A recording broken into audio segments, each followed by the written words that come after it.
Vous avez donc officialisé votre ralliement ce week-end à Toulon, une grande messe bien orchestrée. Si vous rejoignez aujourd'hui Éric Zemmour, Marion Maréchal, c'est parce que Marine Le Pen ne peut pas gagner. C'est votre analyse de fond?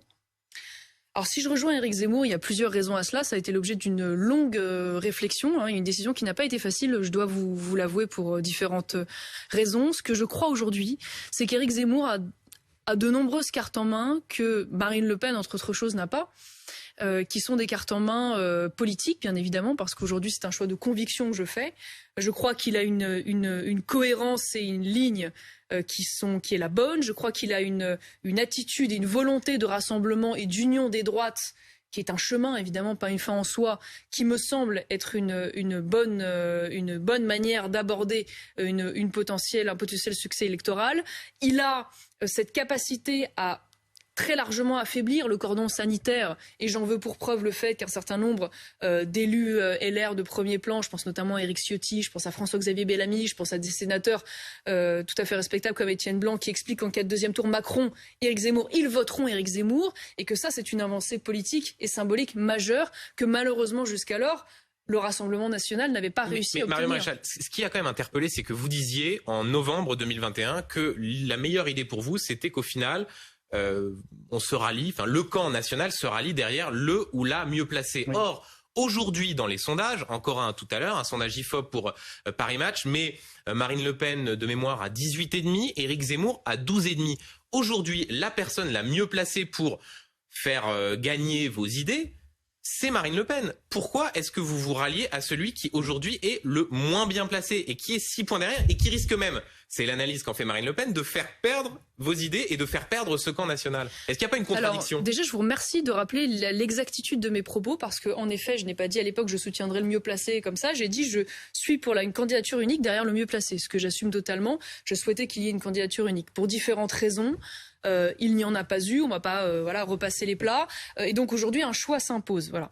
Et ce dont je suis convaincu, c'est que en réalité les sondages, alors évidemment vous prenez celui où il y a l'écart le plus significatif. Non, mais il y a celui-là, il y en a d'autres. En réalité, Marine Le Pen est assez largement devant. Vous avez raison. Non, mais c'est celui du jour, tout à fait. Même du soir. Mais admettez quand même que depuis quelques semaines, on voit bien qu'il y a -1, -2, égalité, ça repasse devant, ça repasse derrière. Mais ce qui est vrai, vous avez raison, ce sondage, je n'y rien du tout. Mais je ne crois pas qu'il faille arrêter la politique à une photographie de chiffres.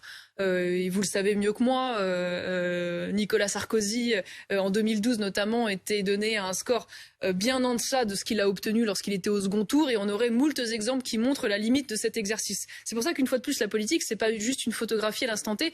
Moi, ce que je vois, c'est une accumulation, si vous voulez, d'éléments qui aujourd'hui me donne la conviction que ce sera Éric qui sera au second tour en dépit des apparences. Et ça explique que d'une façon ou d'une autre, pardonnez-moi de le dire brutalement, mais vous ayez trahi votre tante. Alors pourquoi une trahison? C'est intéressant parce que, vous savez, moi j'ai quitté la vie politique en 2017. Lorsque je suis partie, je ne me suis pas représentée à la députation. J'ai démissionné de mon mandat de conseiller régional qui aurait pu courir jusqu'en 2021. Je ne suis plus adhérente du mouvement depuis des années. Et je m'en suis pas cachée. Disais même dès 2021 que je ne souhaitais pas réintégrer le Rassemblement national. Donc à moins de considérer, parce que on va dire, j'ai un lien avec la famille de Jean-Marie Le Pen, que j'aurais Pardonnez-moi, j'ai un lien avec la famille de Jean-Marie Le Pen. Vous parlez de ça en ces termes? J'ai un lien. Que j'ai un lien familial, oui. Je sais pas quel est le. Oui, j'ai un lien familial, oui. Bon, vous pouvez mettre une connotation négative, c'est pas négatif dans ma bouche. Que j'appartiens à la famille, si vous préférez. C'est que j'appartiens à la famille de Jean-Marie Le Pen. J'aurais une obligation de fidélité quasi génétique au mouvement. Enfin, pardon, mais moi, je veux dire, un parti politique, c'est pas une rente ou une fin en soi. Enfin, je veux dire, et ce qui est intéressant, c'est un moyen. Voilà. On va peut-être écouter ce que vous disiez, en l'occurrence en novembre 2018, sur précisément, votre souhait de ne pas aller contre quelqu'un de votre famille, en l'occurrence votre tante. Écoutez. Je ne rentrerai jamais dans le jeu d'un conflit avec Marine Le Pen. Je le dis d'autant plus sereinement que moi, j'ai vu la politique atomiser ma famille à toutes les générations. Donc que ce soit d'un point de vue politique, où je trouverais ça totalement détestable, eu égard à la situation des Français, mais aussi d'un point de vue personnel, je n'aurais aucune envie de vivre cela et d'imposer cela dans le débat français. Je trouvais ça assez pathétique. Donc il est évident que je ne me retrouverai jamais dans cette situation. Qu'est-ce qui s'est passé entre novembre 2018 et mars 2022 ? Ce qui est sûr, c'est que, et d'ailleurs ça je l'ai dit à plusieurs reprises, je n'aurais jamais été candidate face à Marine Le Pen. Et croyez-moi, beaucoup m'ont poussé à le faire à de multiples reprises, notamment après la défaite de 2017. Donc ça, c'est certain que c'est une situation dans laquelle je me serais jamais retrouvée. Mais là, vous êtes de fait je suis partie. concurrente, non, mais je suis. Non, je crois pas être une concurrente, voilà. Mais en tout cas, je vais vous répondre. Moi, je suis partie en 2017 justement parce que je voulais éviter en partie aussi un conflit politique. Enfin, vous n'êtes pas sans savoir que j'avais des divergences idéologiques importantes avec Marine Le Pen. Je précise au passage d'ailleurs, et avec le recul, je le comprends et c'est légitime. Marine Le Pen a imposé sa ligne et sa stratégie contre le courant auquel j'appartenais, y compris de façon parfois très dure, sans qu'elle ne tienne compte d'ailleurs à l'époque de notre relation familiale. Vous l'avez prévenu que vous alliez rejoindre Je vous réponds juste, je finis juste là-dessus. De la même manière, elle a eu cette même attitude à l'égard de Jean-Marie Le Pen. Elle a fait passer ses convictions et ce qu'elle croyait juste avant ses relations familiales. Je dis pas lien parce que ça vous choque. Donc, enfin, vous êtes en train de dire que les trahisons et les divisions, c'est une malédiction familiale chez les Le Pen. Non. Et donc du coup, à partir de là, ça me paraît légitime. Et moi, je suis dans la même démarche aujourd'hui. Et c'est vrai qu'entre-temps, si vous voulez, la situation de la France se dégrade à une telle vitesse que je ne me voyais pas rester en observatrice. Et une fois de plus, je crois... Marion Maréchal.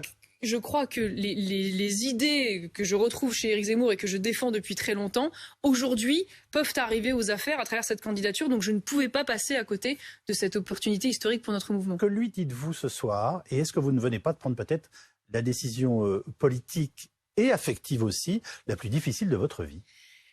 Ça a été peut-être, oui, la décision la plus difficile de ma vie. Vous avez raison. Alors c'est vrai que moi, je fais le choix de ne pas aller sur le terrain personnel et familial parce que je pense que ça me regarde, ça regarde ma famille et ça n'est pas le sujet aujourd'hui.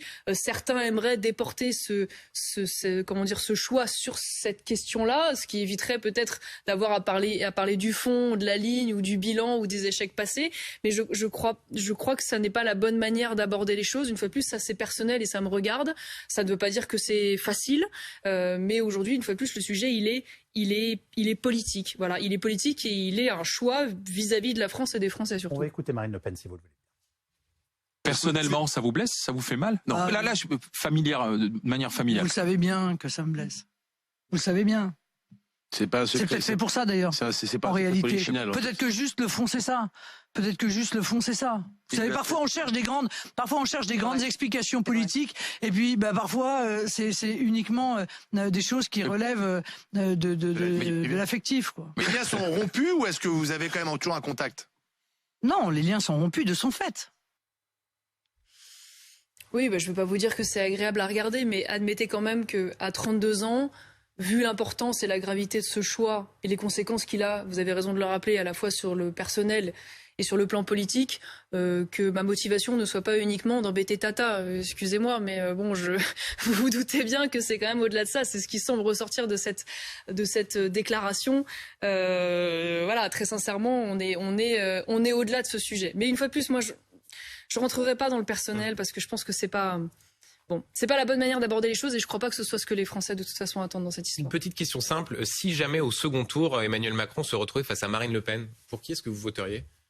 Sans aucune hésitation pour Marine Le Pen. Ça, je veux dire, ça, je l'ai dit et redit, j'ai pas de difficulté. Parce que Éric Zemmour, quand on lui pose la question, ne répond pas. Je crois pas. Je pense que lui, d'ailleurs, il l'a déjà été amené à répondre, mais surtout, ce qui est normal. Et d'ailleurs, Marine Le Pen est dans le même exercice. Chacun se projette dans ce second tour et veut pas donner le sentiment qu'il n'y croirait pas. Mais en tout cas, ce qui est sûr, c'est que l'adversaire, c'est Emmanuel Macron. C'est absolument évident. D'ailleurs, je vais vous dire franchement, c'est pour ça que je trouve que c'est moralement et politiquement un peu dangereux de voir la tournure des postures, notamment de Marine Le Pen vis-à-vis d'Éric Zemmour, parce que je crois qu'à terme, l'idée, ce sera de devoir se rassembler, notamment dans la construction d'une future majorité présidentielle aux législatives. Donc quand j'entends des membres du Rassemblement national dire Éric Zemmour, c'est un programme de guerre civile, de brutalité, j'ai l'impression de retrouver les arguments utilisés par la gauche, qui étaient utilisés contre le camp national pendant des années et qui a fait qu'on a été à ce point marginalisé et diabolisé pendant des années. Et donc je trouve que il faut faire attention à cela. Déjà, parce qu'il faudra se retrouver. Parce qu'il faudra se retrouver et surtout parce que c'est une aberration politique que de dire cela. Je veux dire, c'est exactement les propos qu'elle tient sont exactement ceux qu'on tenait face à elle il y a encore quelques temps. Toutes les enquêtes montrent que Éric Zemmour a une très mauvaise image en fait au sein de l'électorat féminin. Est-ce que vous acceptez de dire que vous pouvez être aussi une caution féminine d'un candidat qui accumule les provocations sur la place des femmes dans la société? Est-ce que vous en avez conscience en le soutenant et en le ralliant? Je ne suis pas une caution, je ne suis pas une bouée de sauvetage comme j'ai entendu le dire. Marine Le Pen, en l'occurrence. Je ne me suis pas vendue que pour un plat de lentilles et pour de l'argent parce que j'arrive bénévolement dans cette campagne. Je n'ai pas négocié de place, donc non, je réfute totalement tous ces termes. Alors oui, je suis une femme de fait, je soutiens Éric Zemmour et moi je le connais depuis longtemps. Vous savez, Éric Zemmour depuis quelques années, je n'ai jamais eu à souffrir en tant que femme et même quand j'étais jeune femme d'un comportement qu'on lui prêterait aujourd'hui. Donc je n'ai jamais vu ça, je n'ai jamais été témoin de cela. Bien au contraire même, et surtout je vois à travers l'homme politique rien qui ne justifie le procès en misogynie qu'on lui prête aujourd'hui dans les propositions qui sont faites de sa part. Voilà, c'est ce qui m'intéresse. Hier soir, Éric Zemmour, je vais vous citer une phrase qu'il a dite sur un plateau télé. Quand il y a un excès de valeur féminine, il y a une faiblesse de la société. Est-ce que ce genre de phrases, vous pourriez les prononcer? Non, tout simplement pour une raison simple. Bon, je vais vous dire franchement, en fait. Non, parce que je comprends le raisonnement qu'il a voulu dire derrière. Moi, ce qui me choque, c'est de faire mousser ça. Et je vais vous dire pourquoi. Moi, je rejoins aujourd'hui un candidat qui est un candidat particulier. C'est le moins qu'on puisse dire. C'est-à-dire que ça n'est pas un homme politique qui est rentré de manière classique et qui a répété ses éléments de langage pendant des années. Éric Zemmour, c'est un homme qui, pendant des années, presque 30 ans, a été intellectuel, essayiste. Il a écrit ses livres, ce qui n'est pas le cas de la plupart des hommes politiques. Et c'est un homme qui, a été journaliste et qui a plu également aux Français et faisait de l'audience à l'époque parce qu'il était capable de mettre des sujets explosifs sur la table, parce qu'il n'avait pas peur du politiquement correct, parce qu'il aimait provoquer, disons-le franchement. Mais est-ce que c'est pas précisément aujourd'hui ce qui lui pose un problème quand on voit l'électorat féminin? Je vais aller au bout, qui n'hésitait pas à bousculer, en disant ce qu'il pensait, en posant des analyses, parce qu'il aime le débat. Voilà, c'est son caractère, il aime ça, il aime le débat, il aime la confrontation. Et donc aujourd'hui, on a un homme qui en quelques semaines et en quelques mois a fait une mue spectaculaire et aujourd'hui se positionne en homme politique avec un programme. Si vous voulez qu'on trouve sur 30 ans des propos sur lesquels faire polémique, vous en trouverez un. Mais là, c'était hier soir. Mais il reprend simplement les propos qu'il avait développés dans des analyses passées. Il pourrait dire maintenant, je suis un politique, je ne parle plus de ça. La réalité, c'est qu'il reste pour le coup droit dans ses bottes. Mais ce serait ridicule. Enfin, je veux dire, il a posé des analyses. Moi, je trouve plutôt intéressant qu'il continue de les défendre et d'accepter d'aller sur ce terrain-là. Mais c'est vrai que c'est compliqué politiquement à gérer parce qu'on n'a pas l'habitude d'avoir sur le terrain politique ce terrain de l'intellectuel et du combat des idées. Et donc le mix des deux fait qu'évidemment il est parfois obligé de se justifier sur des analyses d'il y a 10 ans. Vous l'avez évoqué il y a quelques instants.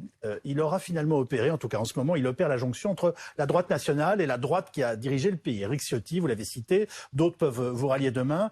Est-ce que ça n'est pas ce que vous êtes tout simplement venu chercher?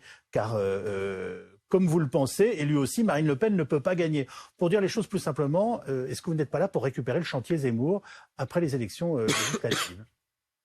Donc ce serait un pari sacrément risqué si on vous écoute, puisque tout le monde me dit que personne ne comprend pourquoi je suis là, eu égard je cherche des explications. Au sondage. Non, en tout cas, ce qui est sûr, c'est que vous avez raison de le rappeler. Éric Zemmour est en train d'opérer là avec succès ce pourquoi moi je me bats depuis très longtemps et ce pourquoi je me battais déjà au sein du Rassemblement national, c'est-à-dire cette idée d'alliance des droites. Une fois de plus, pas comme une fin en soi, mais comme un chemin et un moyen. Déjà, à l'époque, je plaidais pour qu'il y ait des listes... Vous êtes un peu plus direct, vous n'êtes pas là pour lui voler son bébé.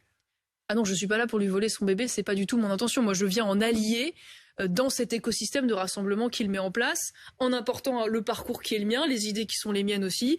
Je suis pas là demain pour réciter des éléments de langage et devenir un petit perroquet de parti politique, ça m'intéresse pas du tout. D'autres transfuges, par exemple Nicolas Beck, Guillaume Pelletier, sont immédiatement devenus vice-présidents, porte-parole. Vous arrivez en disant moi je suis allié, mais je vais pas à Reconquête, peut-être d'ailleurs dans le cadre d'une sorte de micro-parti que vous pourriez créer.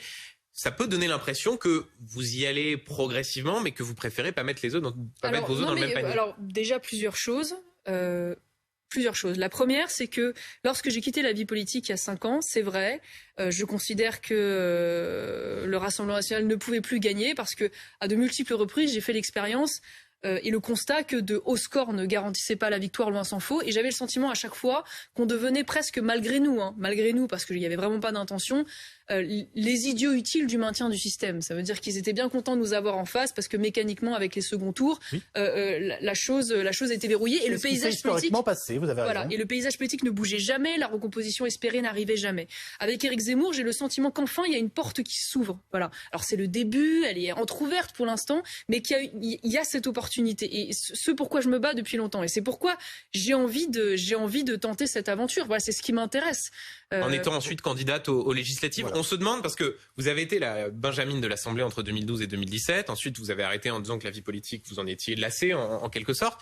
Est-ce que là vous revenez durablement, et si oui, est-ce que c'est pour être candidate aux législatives, par exemple à Carpentras, là où vous étiez élue auparavant? Et c'est la dernière question.